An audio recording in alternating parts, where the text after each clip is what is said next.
My name is Jenna Adams. I am an infectious disease clinical pharmacist at UI Health and the University of Illinois Chicago College of Pharmacy. And it is my honor to introduce Dr. Stephanie Black. She is the acting deputy commissioner of the Disease Control Bureau. She focuses on healthcare associated infections and infection control in healthcare settings, in addition to community-based communicable diseases. Dr. Black is board certified in internal medicine and infectious diseases. She completed her undergraduate training at Cornell University, medical school at Temple University, and internal medicine residency and infectious disease fellowship studies at Rush University Medical Center, followed by 5 years at John H. Stroger Hospital of Cook County. She's a voting member of the Presidential Advisory Council on Combating Antimicrobial Resistant Bacteria. So please welcome Dr. Black.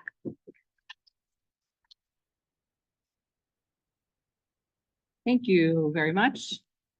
I'm trying, is this mic's working? You guys can hear me okay? Okay, all right. Okay, then we will get going. So I will say it was very challenging to decide what to talk about when I was asked to talk about emerging infectious diseases. There's a lot out there. I do have these stock holdings. Actually, I think we don't have them anymore, but I did.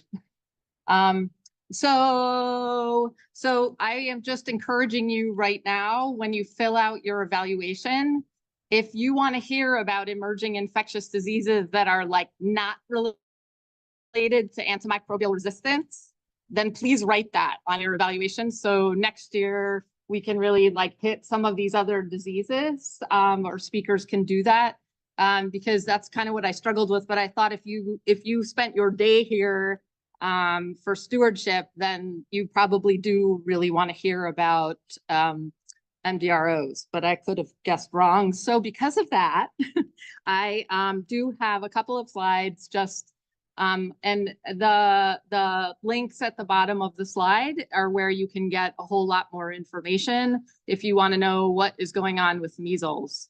But I'm looking out and I'm seeing my peeps, and I'm seeing peeps I know and peeps I don't know. But if you're working in Illinois, then you know that we have been the epicenter, right, of the country recently for measles infections, where we had 57 cases associated with one new arrivals shelter, but managed to stop transmission due to a tremendous effort from the Health CDPH, Idph's help, and lots of hospital partners.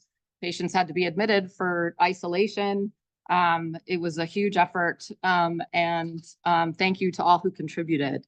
But we do need to be worried about measles, particularly in unvaccinated individuals who are traveling both internationally but also domestically. So kind of check where you're traveling, but you guys are all vaccinated, I'm sure. So, and then next, I of course want to highlight highly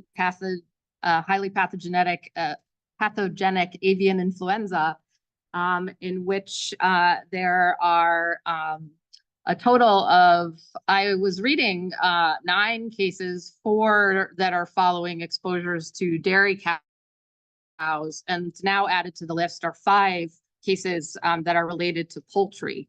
And at this time, there are 13 states who are have outbreaks among dairy cows.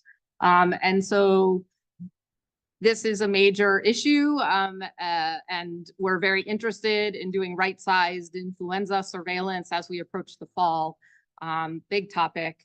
As you know, surveillance is done in wastewater looking for H5. We don't know whether those contributions are necessarily from cows or from flyover birds. So, you know, when seeing that, then we look at influenza cases to see if there's any change in human epidemiology. But that is the work, much of the work of what's going on in planning in terms of respiratory viruses for the fall. Okay, so sorry we can't talk more about that, but there's just too much to get to. So I wanted to highlight priority pathogens in terms of MDROs and XDROs as highlighted by the WHO, CDC, and then IDPH and CDPH have collaborated together to, talk about identified tiers of these MDROs. And so I will then talk a little bit about a gram-negative MDRO surveillance on a national and then also a local level, and kind of share back with you information that we've received from Chicago hospitals. And then also cover Candida auris surveillance data. I'd like to share with you also some novel surveillance tools for AMR. Very exciting genetic sequencing we've been doing to figure out what kinds of transmission patterns are happening. And then I promise that I will stop at 4:45. Like, we're just going to stop. So don't worry. But also wanted to highlight some other pathogens that you see on the slide here, including an upsetting phenomenon I've heard about through PACARB Association is this antimicrobial resistance in war, and how, war wounds are actually a really good setup for festering kind of infected wounds, and people can't get access to antimicrobials, and they end up with drug resistant, or they can't, not a consistent course because there's just not enough of that type of antibiotic. And then people, leave the war-torn country, and it's just kind of an opportunity for exacerbation of this global antimicrobial resistance problem. So we don't get to it there, you just heard that. And then I do want to feature a little bit about health equity in MDROs, because this is really kind of a new lane of work, I think, in every area, right, of public health, and it's part of MDRO surveillance as well. So that's an area that our group is really interested in looking more at. Okay, so I do want to talk about magnitude of the AMR problem, as quoted by this macro economist, who, this is an oft quoted statement, so you should hear it and know it. But the concern is that by 2050, we could have as many as 10 million lives a year that are at risk for drug-resistant infections. Today, it's estimated there's around 700,000 a year. And the real worry for all of this is that procedures that are fairly routine, right, like abdominal surgery, C-sections, joint replacements, and the like will actually, for some patients, at least those who are immunocompromised or on chemo, be just too dangerous to do. And so that is a really scary specter. And this is kind of what's called a Rose diagram to kind of describe that. I'm sorry that I didn't bring a pointer, but on the innermost circle is kind of where we're at now. And then that purple funnel at the top is kind of what is projected for 2050. And you can see that AMR infections there are more than cancer, more than cholera, more than diabetes. So this is a huge concern. It is a global threat, and something that I'm happy that you're here to consider. Stewardship is a huge part of combating AMR. So I did want to highlight this important paper that was published in 2022. The authors are a consortium, the Antimicrobial Resistance Collaborators. They looked at 23 pathogens, 88 pathogen drug combinations across 204 countries. So this was a huge undertaking. And I looked it up. There's like 256 countries, so something like that. So it was a huge study. And these graphs I have here on the left are the most common infectious syndromes, which led to fatal outcomes. And so those include lower respiratory and thorax infections, so like pneumonia. I mean, it's kind of what you would think, right? Second is bloodstream infections, and third are intra-abdominal infections. And then on the right side of the slide in the red box are the 6 most common pathogens leading to infection. And at the top is E. coli, and then Staph aureus. And Staph aureus, as I'll point out to you on some of the national data slides, like orders of magnitude higher than all the other infections. Like, so a tremendous contribution. And so encourage you to take a look at that paper if you wanted to see more. And so these are, I didn't know this existed actually until I was preparing for this talk, but the WHO actually does put out a list of priority pathogens in order to help guide policy. And this is in the critical group are Acinetobacter baumannii that are carbapenem resistant, and the Enterobacteriales that are both, the next two are Enterobacteriales, the first resistant to third generation cephalosporins, and then next that are carbapenemase resistant. And the way that, and Salmonella typhi, some of the other pathogens I'm going to talk about are considered in the high group. The way that these were prioritized was there's a whole elaborate diagram if you want to look at it. We don't have time to go all into it, but obviously fatal outcomes, the incidence, the burden of disease, the trend over time of how much resistance exists, how transmissible they are, how treatable they are, what's in the pipeline for these pathogens. And then it turns out there's also fungi always get kind of left behind. We don't talk about them enough. So there's also a WHO list of priority fungal pathogens. This is from 2022, and in the top there, it's hard to see all the way on the right. The top right is our favorite, is Candida auris. But also up there, important to know is Aspergillus fumigatus, along with Cryptococcus neoformans. And this similarly is prioritized based on similar criteria that I'm not going to go through right at this moment. And I will just take a moment, and I did not get to pair my slides like I expected last night because we had a slight emergency that I needed to respond to. So I will fly through some of these slides. These are two really helpful reports to take a look at. And I'm sure you've seen the CDC's issuance of the priority pathogens and how COVID affected our MDROs. So we'll just high level go through some of that. And the other is the Wellcome Trust, which puts out the global response to AMR. This is an excellent group. If you're interested in reading kind of a summary of what's going on globally and what we can do about it, this is an excellent document. And that points out how, COVID did lead to more understanding of infection in some ways, infection prevention and control in more facilities, like in long-term care, and put more of an importance in that space. Although it's a lot, a lot of the focus was on controlling transmission for respiratory illnesses, which took attention off environment, and hand hygiene is always so important. But also there were, the possibility of young researchers kind of diverted to going into working on viral infections instead of bacterial infections. And stewardship kind of took a back seat a little bit while everybody was, identifying who's positive, who's negative for COVID and isolating appropriately as everybody had to do. And then a decrease in funding. And so these are the CDC priority pathogens. And some of the data, as you might expect, is not terrific after, starting in really in 2020.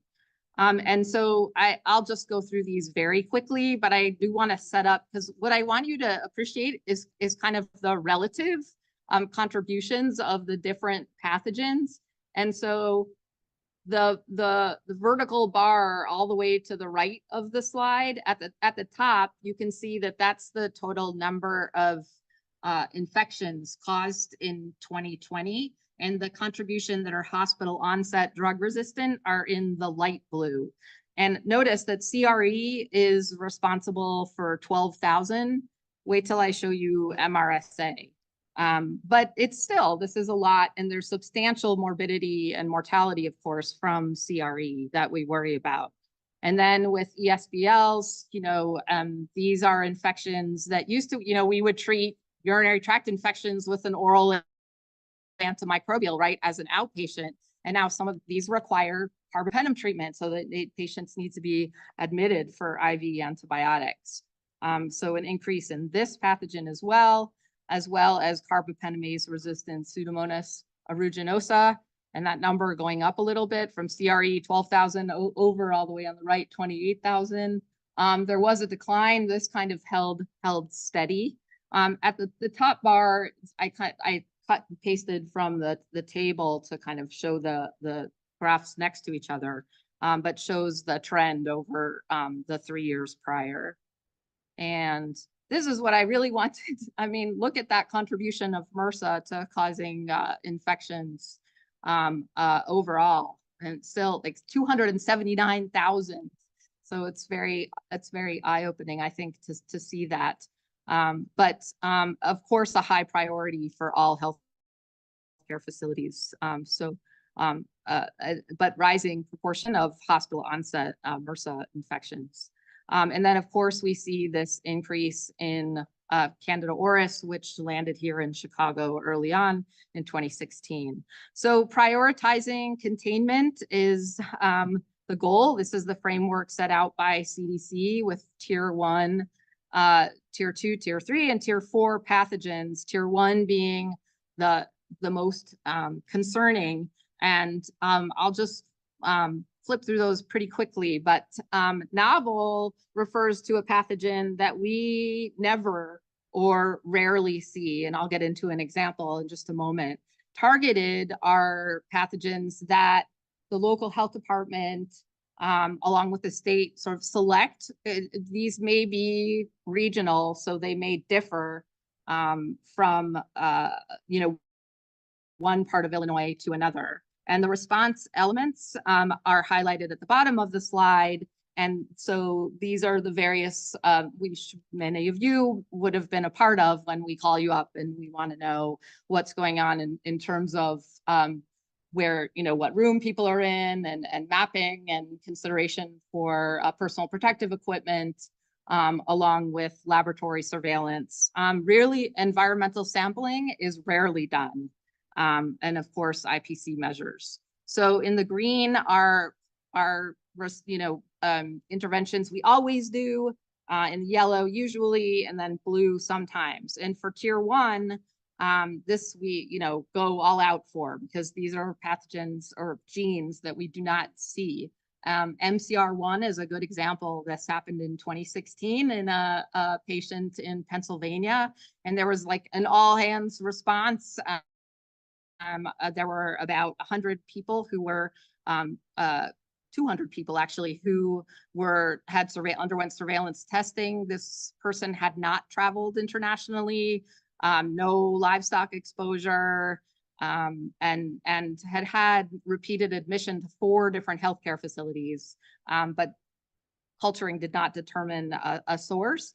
And actually, this is an example of when wastewater kind of would have maybe been helpful for AMR, maybe.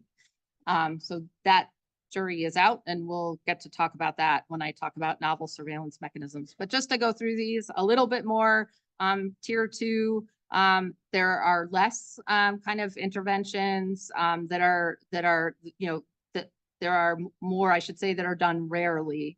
Right, there isn't household or contact screening. There's rarely healthcare personnel screening. And examples of these are when we have in Chicago clusters of a like CRE with a less common mechanism. Now, NDM is common, but if it's in a new facility where we haven't really seen NDM and there's a cluster of cases, an epi link between cases, then we consider that tier 2. Otherwise, it's tier 3. I'll show these to you also on another slide. And then tier 3 are pathogens where there is more advanced spread, there's more around, but it's not yet considered endemic. And then finally, tier 4 are pathogens that are considered endemic to the region, but are targeted by public health. But we usually do not do extensive investigations as a result of these pathogens. And So Chicago specifically, these are the tiers, which I've sort of shown you in light blue on those prior slides. But a little bit hard to see, but for newly or recently identified facility like SNFs, not VSNFs, but SNFs, assisted living and dialysis, we consider to be for tier 2 CPOs that have NDM, IMP, or OXA48 or VIM.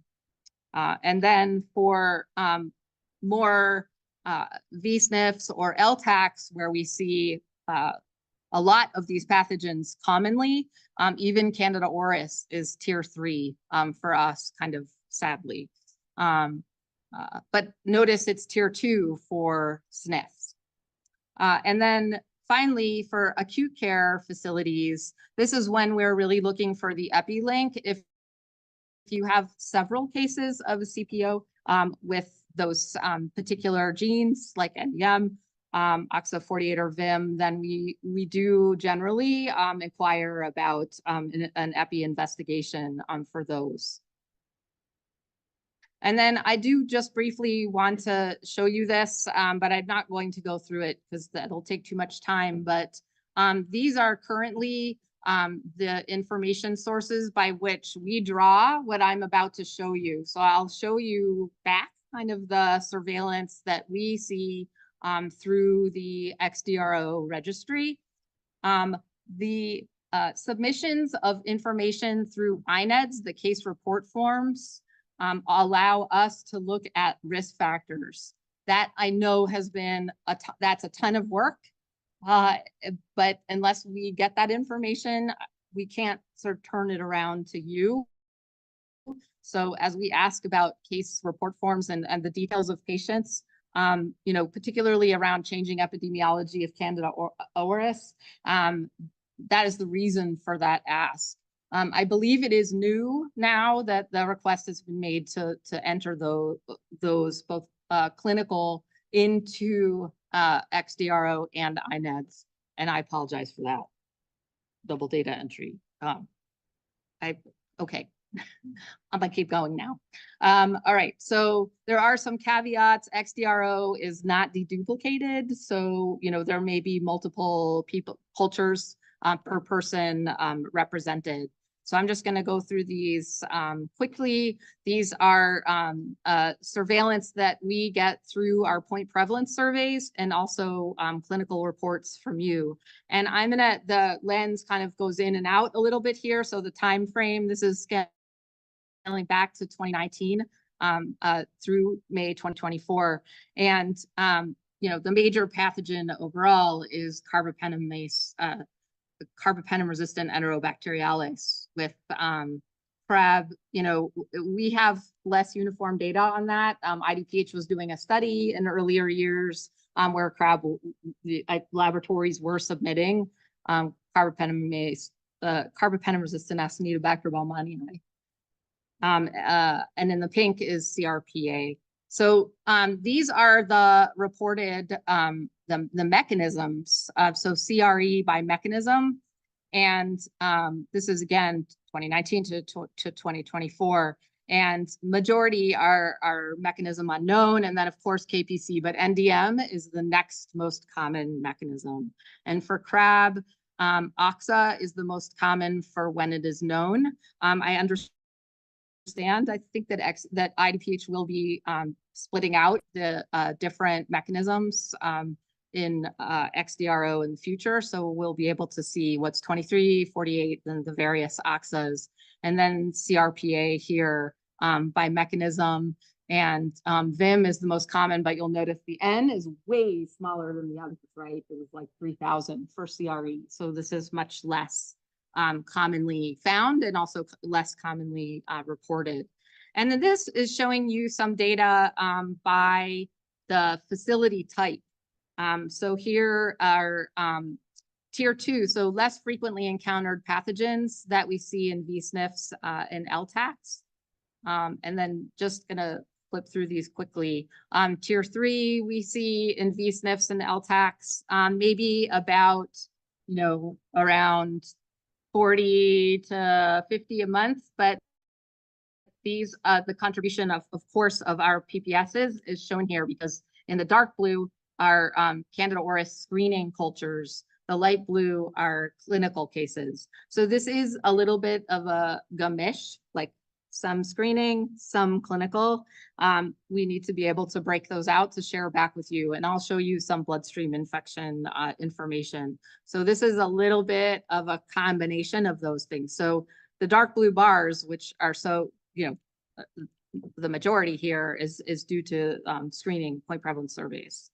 And then here we have mechanism unknown, CRAB represented in orange, and then CRE, KPC, the tier 4. And then for acute care hospitals, clinical, look at the Candida auris clinical is light blue here, same color scheme. And it's quite a bit of Candida auris that are seen. And we do try to attribute to the facility, we look at, we do some address matching so that the attribution is, correct. Interesting that we are seeing that. I'm going to keep going. I wanted to share back with you. This is bloodstream infections now from 2019 to 2024. And Candida auris, sorry for the color switch there, but Candida auris is shown in orange on this slide. And I mean, notice the increase in bloodstream infections caused by Candida auris. And more about that coming. So let's talk about Candida auris a little bit more. So first identified in 2016, and then we see it just over the years increasing, spreading across the country. And of course, Illinois becoming, since we got the head start, darker orange. And then, of course, here we are now, and Illinois is considered, of course, a high burden state. We are in the process of finalizing our the half-yearly report. This is a little bit of a preview. This is just clinical and screening cases from 2016 to 2024, with clinical cases being in dark blue and screening in the light blue. And of course that we see lower numbers during the pandemic because we were not doing as many PPSs then. These are a breakdown of the cultures by specimen source. This is again that longer time frame, longer scope. Most of the specimen sources are from blood and then urine. And then I'm just showed you, this is for our first quarter of 2024, and that is inverses, so more urine specimens. This is a challenge to everybody clinically.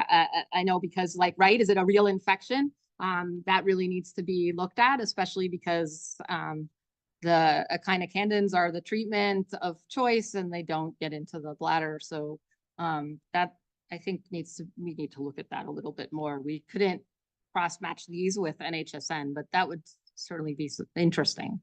And so this is Candida auris prevalence by different facility types. And this is just, I'll flag just the first quarter of 2024.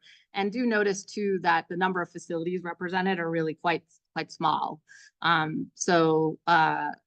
Although, it's like half of our VSNFs, and there are a few LTACs too, of course, it's just one represented here. So like 30%. But SNFs are appearing on here. So we are concerned seeing more bloodstream infections. So these are bloodstream infections due to Candida auris over the time span 2019 to 2024. And this time the color bars represent different facility types, and the SNFs are in pink. And so I would just point out to you, you see the increase in C. auris cases that are happening. These are bloodstream infections that are happening in SNFs. I think that nationally, numbers were down for NHSN from 2021 to 2022 for these device-associated infections. We have seen a flip where in 2021 we did see some increases. This is data from 28 Chicago hospitals, mostly intensive care units, the vast majority. But from 2022 to 2023 did see a decrease the increases previously might be because of larger patient volumes and decreased staffing. But let me keep going because I definitely want to get to these novel surveillance mechanisms.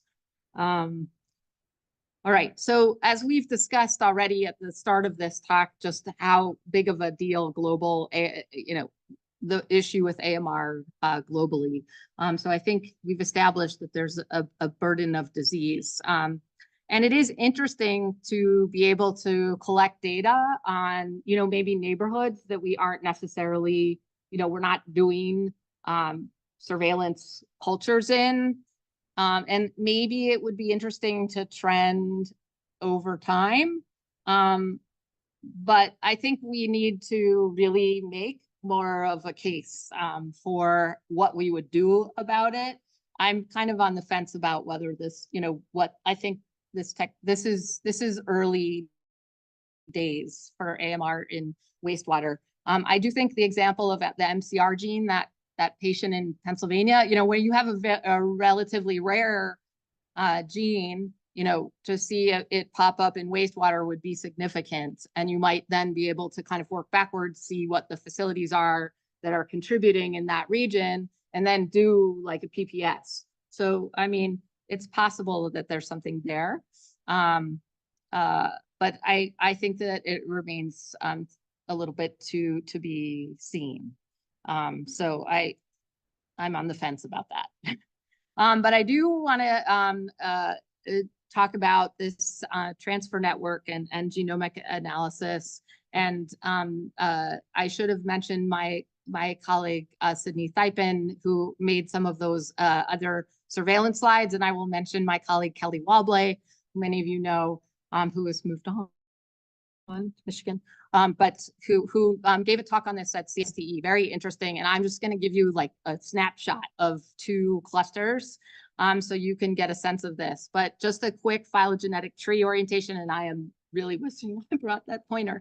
But so every branch point represents a divergence.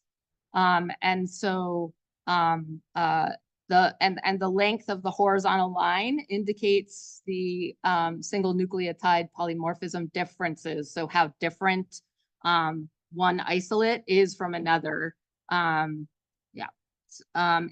the vertical stack means that those isolates have identical sequences.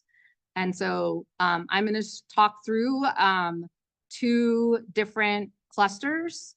And this is an example of intra-facility transmission. So all of the blue circles are isolates from one particular facility. And so on that, the red bar is highlighting that they were all collected on the same date. So those are all blue squares. You can see that. And then also they were collected from the same floor. So all dark blue squares. But moving over to the room, it turns out that these patients were all in different rooms. So collected on the same date and from different rooms. And also the last specimen here was collected at a different time in December of 2019.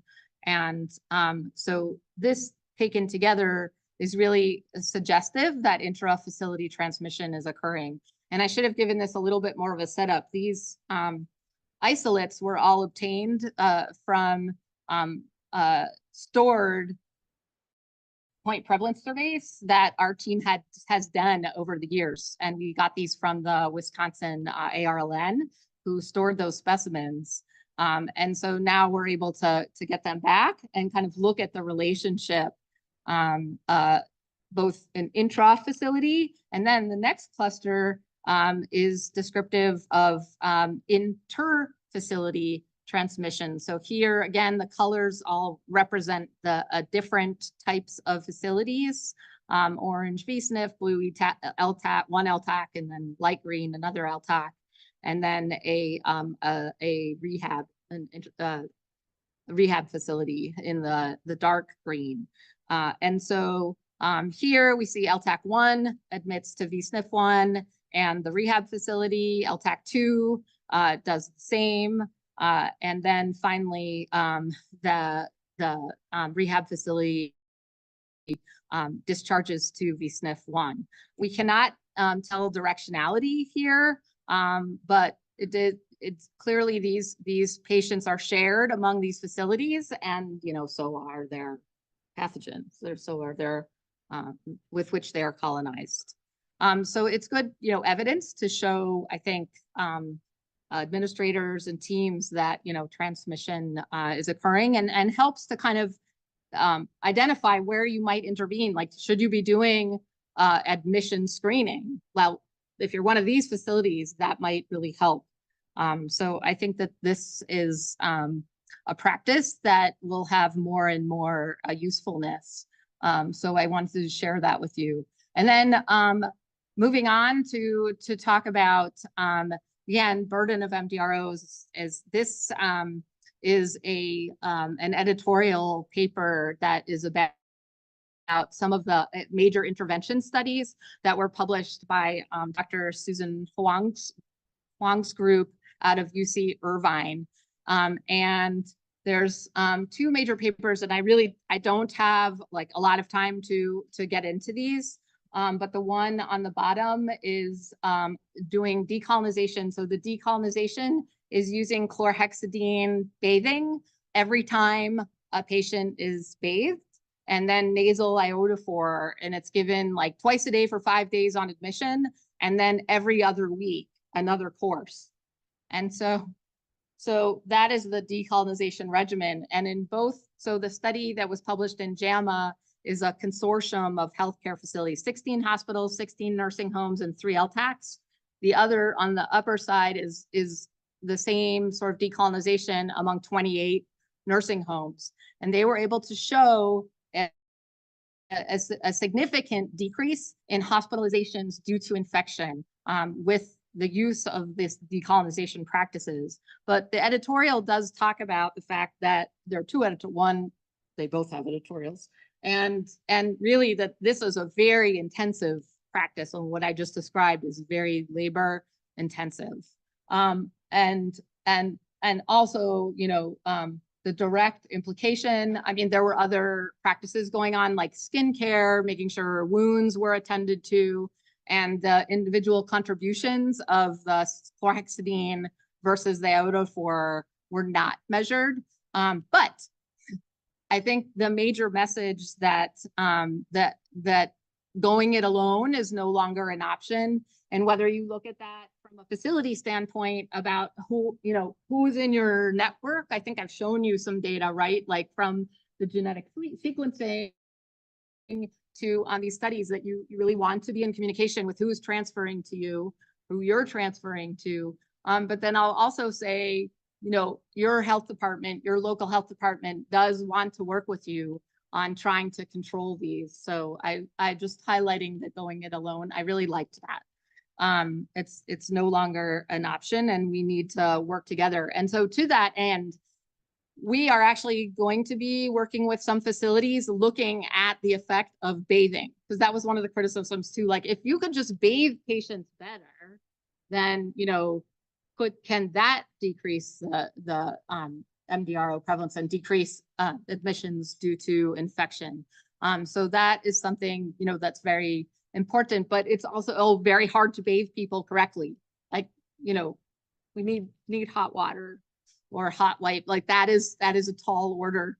It's hard to do. So it will be interesting to see kind of the results from I think from that work. And so just to mention drug-resistant aspergillosis, this is a huge deal for people who are very ill, right? People who have different kinds of malignancies or on medication that results in defects in cell-mediated immunity are really at risk for fatal outcomes from aspergillosis. And important to note that in countries that have been using azoles on agricultural products, those tulips, you can develop drug-resistant aspergillosis, and they have seen an increase in UK and Netherlands in vitro resistance. They're from 1.7 to 6% up to 20%. So very concerning. Do want to highlight the fluoroquinolone resistant Salmonella typhi, and I showed these two graphs. Sorry, the numbers are small, but Salmonella is at the top of both lists, and these are lists of the most common causes of foodborne illness resulting in hospitalization on the top graph, and on the bottom is those resulting in death. And again, Salmonella is the top cause. So a concern, and also international travel has been associated with an increase in odds of quinolone non-susceptibility. So on the left, you can see quinolone non-susceptibility is much higher in that the red bar on the left than the right. Sorry, it doesn't really, I don't think it's showing too well here, but Salmonella infections, there was somewhat of a decrease, but there were fewer reports. Salmonella typhi in particular continues to have resistance. And then Shigella infections. This I do want to highlight. We've seen locally ESBL Shigella. Our recently graduated Epidemic Intelligence Service officer published on this ESBL, and we worked with a local hospital who identified the cluster and let us know about that, and we appreciate that. You know, this means, you know, in those at risk for having relapsing Shigella infections, really important to get antimicrobial susceptibility tests, especially if somebody returns with a recurrent infection. You've got to send that for AST. And our epidemiologist, Shamika Smith, is also in the process of putting this data brief together, where she went through INEDs from 2018 to 2023. There were 320 isolates that had AST done, and showing the relative resistance. Many, 60% were resistant to Bactrim, and then just north of 40% were resistant to ampicillin. And we did have some resistance to ciprofloxacin. And so these are like the oral agents to treat Shigella with. And then looking over on the right, showing the percentage of Shigella isolates that were MDR. There was a slight increase. There were some more MDR cases represented among Sony isolates, which is what Dr. Faraday had published on, and what was identified among a cluster of MSM. And that is the group at highest risk for having MDR Shigella, but it has also been described in homeless individuals. So those are other populations to be concerned about.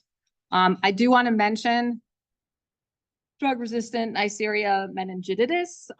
We have not in Illinois, and in fact in Region 5, and I confirm this today, that there has not been recent ciprofloxacin resistance in our area. There was one case in 2021 of dual resistance. But CDC is on the lookout. There have been an increase in Neisseria meningitidis cases kind of across the country. We have definitely seen an uptick in Chicago. We put out a press release about it in mid-May. But this is definitely something to be aware of and to watch for. Every isolate that is obtained from patients is sent to IDPH and then on to CDC for resistance testing. We are looking into doing whole genome sequencing locally. So that will be helpful to have. And I know this is a wordy slide, but on the right, there are the recommendations for what to do if there are 2 or more invasive meningococcal cases, or the cases that you do have represent 20% of all reported meninge cases that have Cipro resistance. So we will let you guys know. We follow these cases, every one of them, very closely with getting contacts appropriately prophylaxed. And this is just a blow up of what we've seen in the region, but nothing recently. I have talked a little bit about the MDROs in war-torn regions. Be on time. This is an MMWR published out of data from Ukraine. And where in a survey in 2016, 2017, they had only maybe, around 6% of their Enterobacteriales had resistance to the carbapenems. Granted, this was relatively few patients, but my gosh, what they're putting up with, and then also doing surveillance for resistance is impressive. But this survey showed that 50 of 353 patients who had healthcare associated infections, 60% showed resistance to carbapenems. And so highly concerning. And I know from hearing some lectures from folks who are working in these war-torn areas that really the problem is you just get some antibiotics in the operating room and then people get discharged and they get whatever antibiotics are available. So it's a tragic story for many reasons, but AMR is one of them. Okay, I do want to mention an equity focus on AMR. We know that minoritized patients, specifically non-Hispanic Black individuals, are less likely to receive timely antimicrobials and may need to go to hospitals in lower socioeconomic areas where there may not be the same sort of resources to make sure that appropriate interventions are in place, as patients are being evaluated, like in the emergency departments. And so I wanted to showcase some work done led by our CC Pagosi at CDPH, who, among others, also put together this health equity index. And that was built on these different parameters on the left side of the slide. And it's how we have prioritized where we are doing our infection control assessments. This has dictated where we go. And so there were kind of 4 different categories. And so the contributions to that health equity index are, the infection preventionist to bed ratio, the % of transfers to skilled nursing facilities, their annual standardized infection ratios for device-associated infections, and then the % of patients on Medicare and Medicaid, and also this community hardship index, which details, patient unemployment, age, dependency, what's education levels, per capita income, all in the American Community Survey, and poverty by zip code. And so by applying these, we saw this difference when comparing the highest and medium priority groups together, saw that those device-associated infections were 2.5, higher than expected, and the hardship index was 69 compared to a hardship index of 29 in the lowest priority, better resourced facilities. And same, the % Medicaid, Medicare patients higher in those highest priority compared to lowest priority, and more transfers to SNFs too in the highest priority. And so we have focused on those facilities and will continue to do that. And we are also interested in collecting more data on race ethnicity. So that is my conclusions are that it's really important that you are here today because stewardship is so important to reducing the environment in which these MDROs can be cultivated and spread. I've emphasized the importance of understanding your transfer network, know who you're transferring your patients to, but know who is transferring patients to you. And great to be in touch with people about that. We are also trying to set up calls among our facilities to get people, people to really to talk with each other and know what is going on. Important for community acquired drug resistant pathogens to be considered in the right epidemiologic context, and also keeping that health equity lens in mind when targeting limited resources. So I do want to acknowledge many folks on the CDPH team, also at Rush University Medical Center, for their work through the Regional Innovative Public Health Laboratory, doing that sequencing with us. And Doe, we all miss Doe, who, if you know, Dr. Kim has moved on to work at the Milwaukee Public Health Lab, where he is on staff for the RNC. So thank you for your attention, for staying till now. And I ended 5 minutes early, so that's good. But do please do give feedback on that. Like if you really wanted to hear me talk about other infections, please give that feedback. I will not be offended. IDPH will not. We want to. The organizers, thank you for the invitation to speak, but you guys want to know too what everybody wants to hear about. So do give us some specific feedback on that. Yes.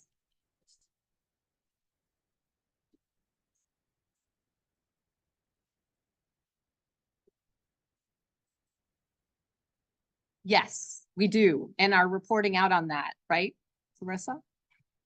For Candida auris specifically, less well for the other, and I think we really want to describe that. It's a great question.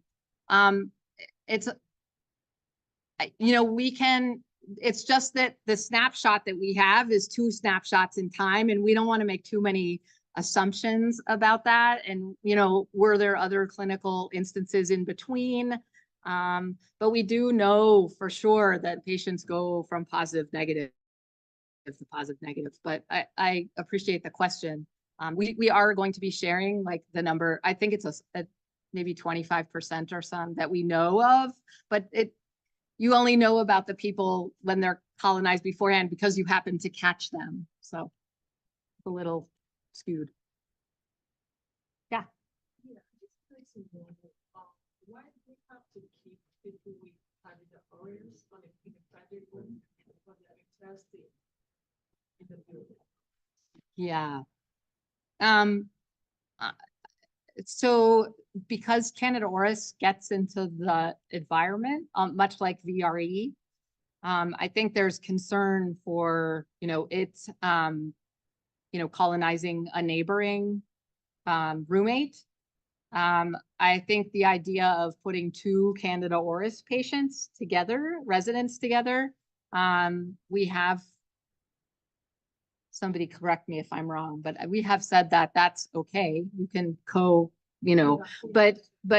but ideally they'd be in their own room, but they can be with other individuals with CRS. You don't want to put them with somebody with another MDRO, just because the problem is, like I was, it gets the Candida auris gets not only, it gets into the environment on like windowsills, but it gets on the handrails of the beds. And so it's just very easy to transmit on the hands of healthcare workers to other residents. And then people, the mortality, like substantial number of people who are colonized do develop infection. It's not like strict isolation. It moves around. But I wanted to ask, because I called CDPH. I see. They said it has to be in a private room for his entire. Oh, I'm sorry. So you're asking about whether he can go to activities outside of the room? Okay. Yeah. Uh-huh. Why do it have to be like to be private room for his entire in the building? Like a catch 22. You can roam around the building with the rest of the residents. Everybody has to sleep in a room by yourself. That's what I'm. Yeah, you can be with somebody else with Candida auris. You just can't be with somebody else who's negative. And you're saying that they can go do an activity with it. Yeah. But the activities equipment should be wiped down, between residents, and people should be, washing their hands in between. I think it's just lowering the burden of that transmission possibility in the room because it takes over, like C. diff. Takes over the environment. So it's just easy to transmit then to a neighbor. So like best practices are to keep it separate.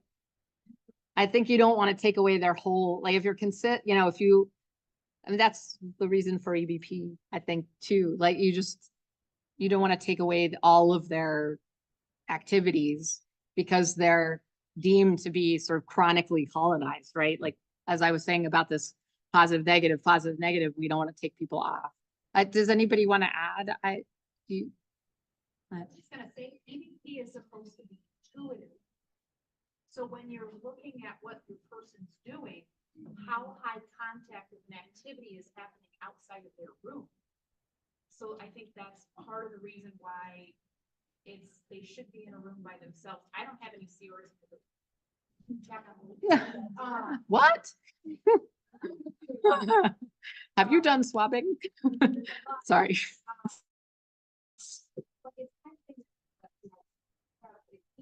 Coming out and people are like, well, what about therapy?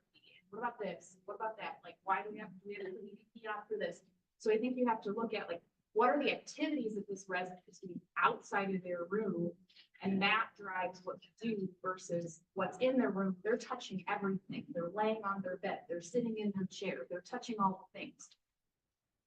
There's gonna be way more CRs in the room. So I think that's what to your point, CRs is gonna be more likely in the room. So we don't want other people to end up with it. So it's like the prevention of spread. And you have to be really confident in things like their hand hygiene. Yeah. And things like their clothing. Before you allow them on EBP versus. Okay, where are my 5 C's? 5 clean clothes, clean. Where's Deb?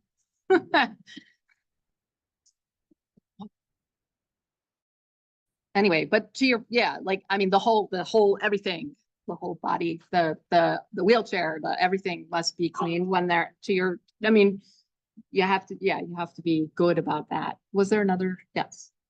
With regards to EBP, Oh. if it's not an isolation precaution, what is the best location for the carts? Inside or outside? Outside. Okay. No.